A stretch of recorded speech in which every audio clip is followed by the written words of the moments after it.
நிரந்தர டிஜிபியை சட்ட ஒழுங்கு நிரந்தர டிஜிபியை நியமிக்கல, நீதிமன்றம் வரைக்கும் போயிருக்குது. இப்படிப்பட்ட ஒரு கேவலமான ஆட்சி, திறமையற்ற முதலமைச்சர் நாட்டை ஆண்டு கொண்டிருக்கிறாங்க. நாட்டை ஆண்டு கொண்டிருக்கிற காரணத்தினால சட்ட ஒழுங்கு சத்தி சிரிக்குது. பொதுமக்களுக்கு பாதுகாப்பு இல்ல, காவல் பணிபுரிகின்ற காவலருக்கே பாதுகாப்பு இல்ல. நீங்க எல்லா தொலைக்காட்சியிலையும் பார்த்திருப்பீங்க, எகிரி எகிரி அடிக்கிறாங்க கஞ்சா போதைக்கார காவல்துறை அதிகாரியில. இப்படிப்பட்ட ஒரு மோசமான ஆட்சிக்கு முற்றுப்புள்ளி வைக்கின்ற தேர்தல் 2021 சட்டமன்ற பொது தேர்தல்.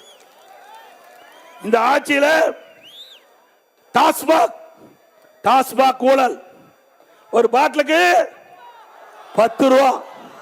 யார் வாங்கினா? செந்தில் பாலாஜி. அவர் அமைச்சராக இருக்கும்போது ஒரு பாட்டிலுக்கு 10 ரூபா வாங்கினார். தமிழ்நாட்டில் சுமார் 6000 மதுக்கடைகள் இருக்குது, டாஸ்மாக் கடை. ஒரு நாளைக்கு 1.5 கோடி பாட்டில் விற்குது. ஒரு பாட்டிலுக்கு 10 ரூபாய்னா ஒரு நாளைக்கு 15 கோடி ஏழைகள் சுரண்டுனாங்க.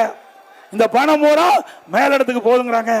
மாசத்துக்கு 450 கோடி, கிட்டத்தட்ட ஒரு வருடத்துக்கு 5400 கோடி இந்த டாஸ்மாக் மூலம் இன்றைக்கு முறைகேடு நடந்திருக்குது. இந்த 4.5 ஆண்டுல சுமார் 23,000 கோடி டாஸ்மாக்ல ஊழல் செஞ்சிருக்கிறாங்க. அந்த பணத்தை எடுத்துக்கிட்டு, அந்த ஊழல் செய்த பணத்தை வச்சுதான் இந்த தேர்தலில் வாக்காளரை விலைக்கு வாங்க முயற்சி செய்யறாங்க.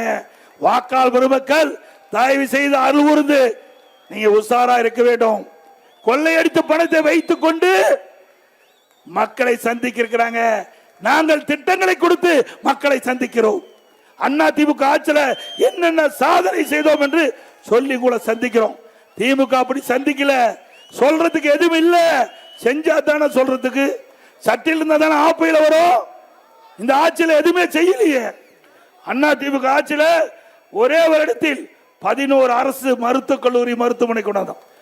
11 அரசு மருத்துவக் கல்லூரி, 7 சட்டக்கல்லூரி 10 வருஷத்துல, 21 பாலிடெக்னிக் கல்லூரி, 68 கலை மற்றும் அறிவியல் கல்லூரி, 4 பொறியியல் கல்லூரி, 5 கால்நடை மருத்துவக் கல்லூரி, ஆராய்ச்சி நிலையம், மிகப்பெரிய கால்நடை பூங்கா, தலைவாசல் 1000 கோடியில.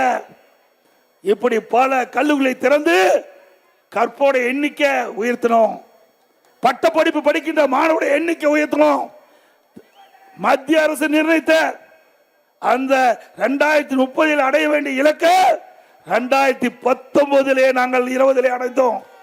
சாதனை படிச்சோம். 100க்கு அம்மா தமிழகத்துடைய முதலமைச்சர் அம்மா பதவி ஏற்கின்ற பொழுது 100க்கு 32 பேர் தான் உயர்கல்வி படிச்சாங்க. அம்மா எடுத்த முயற்சி, அண்ணா திமுக கல்வியிலே புரட்சி மறுமலர்ச்சி ஏற்படுத்தியது விளைவு, அதிகமான கல்லூரி திறந்த விளைவு. 2019-20 100க்கு 52 பேர் உயர்கல்வி படிச்சாங்க. இன்றைய தினம் புள்ளி வர சொல்லுது 48% தான் இன்றைக்கு இந்த உயர்கல்வி படிக்கக்கூடிய எண்ணிக்கை வந்திருக்கு. 52 48 குறைஞ்சு போச்சு. ஆக இந்த ஆட்சியில சரியாக நிர்வாகம் இல்லாத காரணத்தினால உயர்கல்வி படிப்புடைய எண்ணிக்கை குறைஞ்சு போச்சு. அதே போல திரு ஸ்டாலின் தேர்தல் நேரத்தில் குறிப்பிட்டார், திராவிட முன்னேற்ற கழகம் ஆட்சிக்கு வந்தா படிக்கின்ற இளைஞர்களுக்கு வேலைவாய்ப்பு உருவாக்கி தருவோம் என்று சொல்லி இன்றைக்கு அரசு சார்பா 5 லட்சம் காலி பணியிடங்கள் இருக்குது. ஆட்சிக்கு வந்த உடனே 5 லட்சம் காலி பணியிடங்கள் நிரப்பப்படும் சொன்னார். நிரப்பினாரா?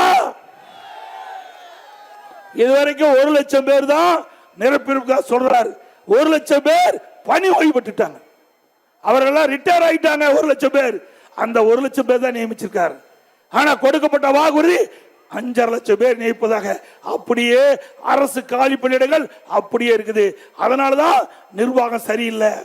அதோட ஸ்டாலின் அவர்கள் ஆட்சிக்கு வந்த பிறகு மின் கட்டண உயர்வு, 62% மின் கட்டண உயர்வு, குடிநீர் வரி உயர்வு, நகராட்சியில் குப்பைக்கு வரி, இப்படி வரி மேல் வரி போட்டு மக்களை வாட்டி வதைக்கிற அரசாங்கம். விலைவாசி விண்ணை முட்டுகின்ற அளவுக்கு உயர்ந்து போச்சு. அரிசி விலை உயர்வு, எண்ணெய் விலை உயர்வு, பருப்பு விலை உயர்வு, இதை பற்றி எல்லாம் திரு ஸ்டாலின் சிந்திக்கிறதுக்கு நேரம் இல்லை. வீட்டு மக்களை பற்றி தான் சிந்திப்பார், நாட்டு மக்களை பற்றி சிந்திப்பதற்கு நேரம் இல்லை. இதே அதிமுக ஆட்சி இருக்கின்ற பொழுது இப்படி உணவுப் பொருள் விலை ஏறுகின்ற பொழுது அதை கட்டுப்படுத்துவதற்கு விலை கட்டுப்பாட்டு நிதியம் என்ற ஒரு நிதியை உருவாக்கி 100 கோடி ரூபாய் வைத்து இன்றைக்கு புளி விலை அதிகமாயிடுச்சுன்னா எந்த மாநிலத்தில் புளி விலை குறைவு அதை வாங்கிட்டு வந்து இங்க விற்பனை செஞ்சு விலை சரி கட்டுவோம். பருப்பு விலை உயர்ந்து போனா எந்த மாநிலத்தில் பருப்பு விலை குறைவு அங்க போய் விலைக்கு வாங்கி தமிழகத்துக்கு கொண்டு வந்து அந்த விலையை குறைப்போம். இப்படி மக்கள் பாதிக்காத அளவிற்கு உணவுப் பொருட்கள் விலையை கட்டுப்படுத்த அரசாங்கம் அதிமுக அரசாங்கம். கொரோனா காலம் கடுமையான சோதனை. அந்த சோதனையான காலத்தை கட்டத்தில் கூட மக்கள் ஒத்துழைப்போடு விலை மதிக்க முடியாத உயிரை காப்பாற்றிய அரசாங்கம் அதிமுக அரசாங்கம்.